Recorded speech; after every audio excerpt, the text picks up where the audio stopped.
বিদেশি বলে নিজ দেশের জনগণকে বাংলাদেশে ঠেলে দিচ্ছে ভারত। এবং সর্বশেষ জানাবো নির্বাচন ডিসেম্বর জুন নিয়ে কেন এই টানাপোড়েন। এতক্ষণ শুনছিলেন সংবাদ শিরোনাম, এবার বিস্তারিত।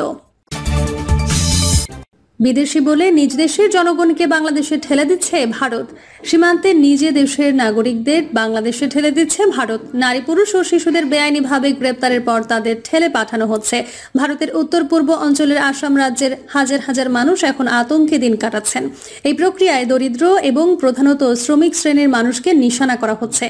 ভারতের মুম্বাইয়ের অধিকার বিষয়ক সংস্থা সিটিজেন্স ফর জাস্টিস অ্যান্ড পিসের প্রকাশিত এক প্রতিবেদনে এই তথ্য জানানো হয়েছে।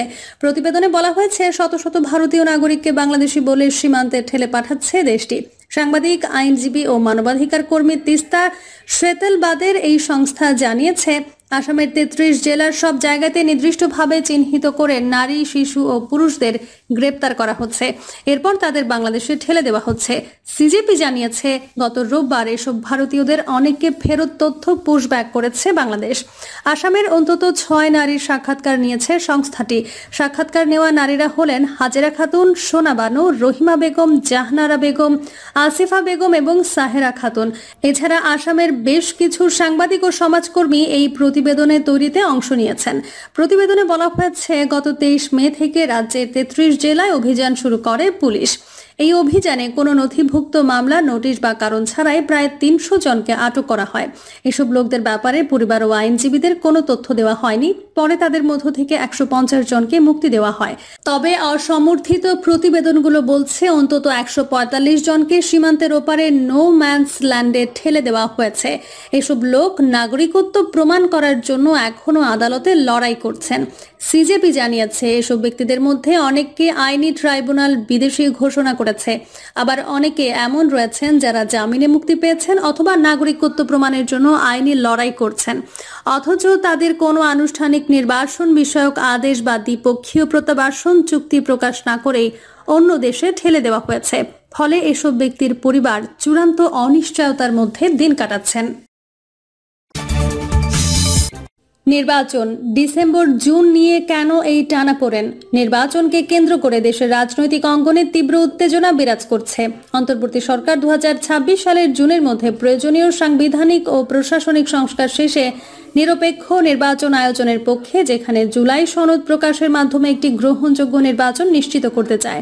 অন্যদিকে বিএনপি দৃঢ় অবস্থায় 2025 সালের ডিসেম্বরের মধ্যেই নির্বাচন দাবি করছে। কারণ তাদের মতে, সময় বাড়ালে গণতন্ত্রের জন্য বড় ধরনের হুমকি সৃষ্টি হবে এবং ক্ষমতা দীর্ঘায়িত করার ষড়যন্ত্র চলছে।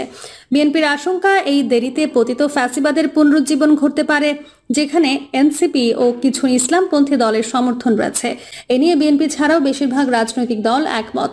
এখন নির্বাচন কবে হবে, ডিসেম্বর নাকি জুনে, তা নিয়ে রাজনৈতিক অঙ্গনে বিতর্ক ছড়িয়ে পড়েছে।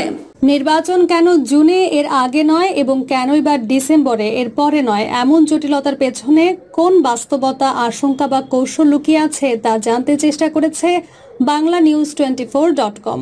বিশ্লেষকরা বলছেন, সরকার আগামী জুনে নির্বাচনের কথা বলছে, কারণ তারা হয়তো মনে করে তখন দেশের পরিস্থিতি বেশি স্থির হবে, নির্বাচনের প্রস্তুতি সম্পূর্ণ হবে। কিন্তু এর আগের সময়ে রাজনৈতিক অস্থিরতা ও প্রশাসনিক তৎপরতার অভাব আশঙ্কা তৈরি হবে।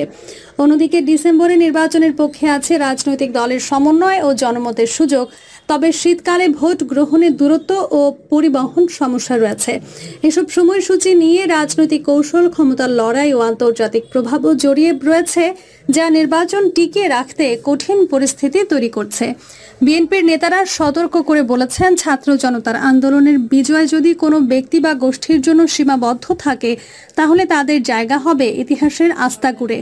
অন্যদিকে সরকারের কিছু উপদেষ্টার বিরুদ্ধে অভিযোগ উঠেছে, তারা দলটির ভাবমূর্তি নষ্ট করার জন্য নানা অপপ্রচার চালাচ্ছেন।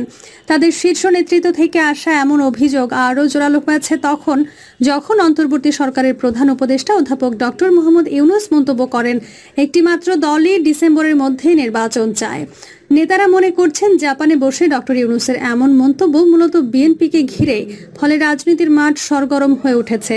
বিএনপি সহ অন্যান্য রাজনৈতিক দলগুলো মনে করেন, অন্তর্বর্তী সরকার প্রধানের এমন মন্তব্যে দীর্ঘদিন ক্ষমতায় থাকার ইঙ্গিত পাওয়া গেছে। এই পরিস্থিতিতে বিএনপির সন্দেহ আরও গাঢ় হয়েছে। দলটি মনে করে সরকার নির্বাচনের সঠিক রোডম্যাপ না দিলে পুনরায় মাঠে নামতে হবে, আন্দোলন সংগঠিত করতে হবে। মাঠ পর্যায়ে বিষয়টি নিয়ে স্পষ্ট আভাস আছে এমন তথ্য মিলেছে। একই সময়ে রাজনৈতিক মহলে এমন গুঞ্জনও ছড়িয়েছে ভারতীয় দিক থেকে চাপের মুখে বিএনপি ডিসেম্বরে ভোট চায়। যদিও এমন গুঞ্জন ভিত্তিহীন বলে মনে করেন অনেকেই। গণসংহতি আন্দোলনের প্রধান সমন্বয়কারী জোনায়েদ সাকি সম্প্রতি এক বক্তব্যে বলেছেন, নিজেদের প্রয়োজনে বিচার সংস্কার ও নির্বাচন দরকার। তিনি বলেন, ভারতীয় পৃষ্ঠপোষকতায় শেখ হাসিনা সরকার যে ফ্যাসিস্ট রোলার চালিয়েছেন তার বিরুদ্ধে দেশে ঐক্য গড়ে উঠেছে। এখন জাতীয় সংসদ নির্বাচন ভারতের এজেন্ডা এমন কথা বলে জনগণের ঐক্যে ফাটল ধরিয়ে ওই দেশটির পারপাস সার্ভ করা হচ্ছে। এই প্রচার ফ্যাসিস্টদের পুনর্বাসনে সাহায্য করবে। জাতীয় নাগরিক পার্টি সহ অনেকে ভাবছে ভারতের সুরে বিএনপিও দ্রুত নির্বাচনের দাবি জানিয়ে একটি ফাঁদে পা দিচ্ছে। কিন্তু ফ্যাসিস্ট আওয়ামী লীগ সরকারের পতনের পর ভারতের স্বার্থে আঘাত লাগায় দেশটি চাইছে এই দেশকে বিপথগামী করার। এর অংশ হিসেবে দ্রুত নির্বাচনের কথা বলছে ভারত। রাজনৈতিক বিশ্লেষকরাও বলছেন, এমনটি ধারণা করছেন। এছাড়া আওয়ামী লীগ আমলে বাংলাদেশের ওপর যেভাবে ভারত কর্তৃত্ব প্রতিষ্ঠা করতে পেরেছে, ইউনূস আমলে তা কষ্টকর হয়ে যাচ্ছে। আবার নিজেদের আওতা থেকে বাংলাদেশ চীনের বলয়ে চলে গেলে তা ভারতের জন্য অশনি সংকেত। তবে এতে বিএনপির দ্রুত নির্বাচনের দাবির সংশ্লিষ্টতার প্রমাণ পাওয়া যায় না।